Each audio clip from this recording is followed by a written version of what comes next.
That brings us to the third stage of how the Bible is put together, and that's preservation. So how were books recorded? All by handwriting. One person copied another book, and they made another copy and another copy. They'd have rooms of scribes who would copy things down. And immediately you're going to think, errors, mistakes. There may be inaccuracies and inconsistencies in the Bible that can't be trusted. Is the Bible a trustworthy book? Well, to answer that question, let's compare the Bible with another ancient document. In this case, we're going to go to the nation of Greece. We're going to visit a blind poet. His name is Homer. Now, Homer may have been blind, but everyone loved his poetry, and he wrote 2 classic poems that people would sit and recite on special occasions. One of them was known as the Iliad. The Iliad was significant to Greek people as it recorded a heroic battle, and in this document, which is a similar length to the New Testament, the stories of ancient Greece were told. Now, we have copies of the Iliad today only because there are historic copies of other copies of the Iliad. We've brought a ream of paper. That one sheet of paper represents one document. There are 500 sheets of paper here. That roughly symbolizes 650 ancient copies of Homer's Iliad that we have. That sounds impressive, except when you take into consideration that the oldest of these copies was written 1,000 years after the original was put onto paper. So there's a 1,000-year gap between the author and when it's actually finally we have an original copy to read for ourselves. So the question is, do we have what Homer actually wrote or not? How does that compare to the New Testament, to the 4 basic Gospels that we have? With the New Testament, we have almost an embarrassing amount of material. There are 5,664 ancient copies of the New Testament in Greek.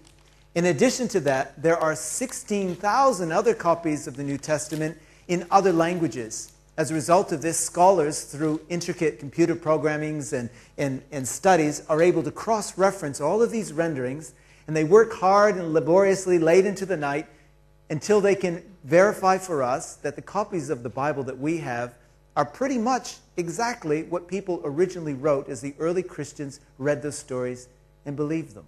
The bottom line out of all of this is that the Bible that we have is an accurate copy of what the eyewitnesses who actually saw Jesus put down. And so the Bible is a credible historical document. The final question is this: who made the choice of what books were in and what books were out? I did a degree in history, and I never was content just reading books that were written about events that happened in the past. I wanted to do what all historians do. It's what's called primary documents. And if we're going to really understand the life of Jesus, we need to have primary documents that are written by eyewitnesses who lived at the time when the events actually took place. If they're not primary documents, then they can't be trusted. These other 18 documents that didn't make it into the Bible, most of them were written quite some time later, 100, 200 years after the events. They were attributed to people who didn't actually write them. An example of that out of history would be the supposed Hitler diaries. It was about 20 years ago when Der Stern magazine in Germany bought what they thought were authentic diaries of Adolf Hitler. They were printed in the magazine, 9 million marks went out the window, but they were discovered to be fraudulent because the forgers made one very critical mistake. They wrote their fraudulent diaries on paper that had been manufactured after World War II, and they were identified as a fraud. We call those things hoaxes, and we don't build history on false documents. In the same way, we can't build a history of Jesus on things that really aren't trustworthy documents. The other Gospels that are supposedly useful actually aren't written by the people who are said to have written them. They are hoaxes, they're false. Beyond that, they don't reflect the real life and teaching of Jesus that is recorded elsewhere in the Gospels. For example, there's one of these Gospels called the Gospel of Thomas. Now, Thomas didn't write it because the book was actually written sometime after he was dead. But in that book is a particular exchange between Peter and Jesus. Have a listen to this. Peter says to Jesus, "Let Mary go away from us because women are not worthy of life." Jesus says back, "I shall lead her in order to make her a male so that she too may become a living spirit resembling you males, because every woman who makes herself male will enter into the kingdom of heaven." Now, aren't you ladies glad that that verse didn't make it into the Bible? That verse does not reflect the teaching of Jesus. And as a result, the early Christians said that shouldn't be included in the Bible. So how was it that they chose the books that are used in the Bible, the 27 books in the New Testament that we accept today? It was really the basic question of what books are worth dying for. Remember that these early Christians went through wave after wave of severe persecution, where they gave not only their lives, but their libraries for what they believed. And if you had a question of your library or your life, you would soon start asking the question, what books are worth dying for? Those early Christians asked three basic questions. Question number one, was it written by an eyewitness, somebody who had seen the events of Jesus' life and had lived through them, or was writing for someone who was an eyewitness? The second question they asked was, these books, were they keeping with the oral traditions about Jesus that Christians commonly knew and understood? And then the final question that they asked, were these books useful all around the world by Christians from Persia and Spain and Italy and wherever it may be, that Christians commonly found these books useful? Dan Brown says that this whole business of putting the Bible together didn't happen until 300 years after Jesus, and that it was a political thing, and that the Emperor Constantine did it so that he could weld his empire together with a common religion. But again, what do the facts say? The facts tell us something quite different. With the help of the pit crew, we're going to look at this in a different way. Over here, we've got a statue of Jesus. We're going to let that symbolize the beginning of the life of Jesus and his death around the year 30. On the other end here, we have the Emperor Constantine, who held the Council of Nicaea in the year 325. Between them is a gap of 300 years, which we're going to symbolize with our tape measure. Each meter between them is roughly 100 years worth of time. And then along this timeline, we're going to ask the question, at what point was the Bible put together?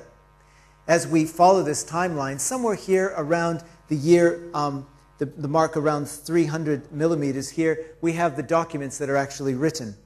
Then somewhere here around the 600 millimeter mark, we run into a man by the name of Polycarp. He was a disciple of John who had been with Jesus.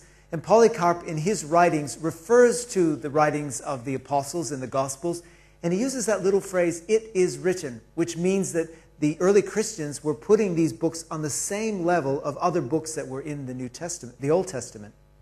Then moving along the line just a little further, we come to a man by the name of Justin Martyr. Justin Martyr, as you can guess by his last name, ended up giving his life for Jesus, but in his life, he refers to what are called the Memoirs of the Apostles, and there he puts them in his writings on the same level as the Old Testament prophets, accepting them as something scriptural. Then moving along here to the 1.8 meter mark, we come to a man by the name of Origen. Now, Origen was a great preacher.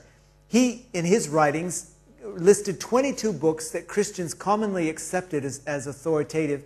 He left 5 that were open for question.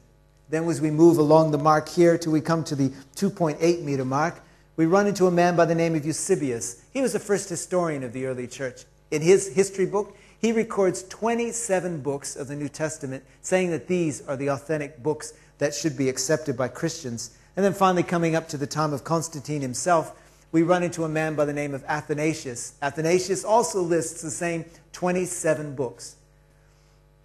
The answer that comes from this, was it Constantine who put the Bible together? No. There was a process that involved the whole church over a period of time as they worked through that significant question, which books are the trustworthy books that a person can build their understanding of who God is and how we relate to Him? Critical questions that a person wants to take time to consider. You know, we have to ask the basic question, what is the world's #1 bestseller today? Is it the Da Vinci Code? The Da Vinci Code with 60.5 million copies sold, is that the world's #1 bestseller? The answer is no. The world's #1 bestseller is the Bible. This year, 100 million copies of the Bible will be sold worldwide. Over history, 6 billion copies of the Bible have been sold. And the question is why? Why is the Bible such an incredibly popular book? It is the world's #1 bestseller over all time. Well, the answer is found in reading it. I remember the very first time I read the Bible for myself. I was 20 years old, and I had